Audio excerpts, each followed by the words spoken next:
হানাহানি, তাহলেই কিন্তু আর কাউকে প্রাণ দিতে হবে না। প্রশ্নটা থেকে গেল, আপনারা একটু উত্তর খুঁজবেন যে আসলে তারা কেন প্রাণ দিয়েছে। সকলকে আবারও ধন্যবাদ জানাচ্ছি। আমি এই এই সাথে ছোট্ট করে কিছু বলবার জন্য আমন্ত্রণ জানাচ্ছি আমাদের নাটকের যিনি নির্দেশনা দিয়েছেন এবং তার ভাবনা এবং রচনা, আব্দুল কাইয়ুম ভূঁইয়া।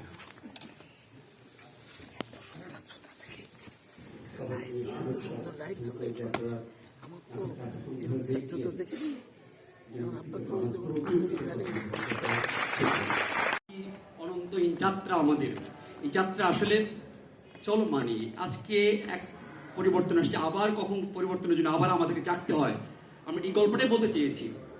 তো আপনারা নাটক দেখেছেন, ধৈর্য ধরে আমার আসলে নাটকের পরে কথা বলাটা নাটকই বলে দিয়েছি, যেটা বলার আমাদের কথা।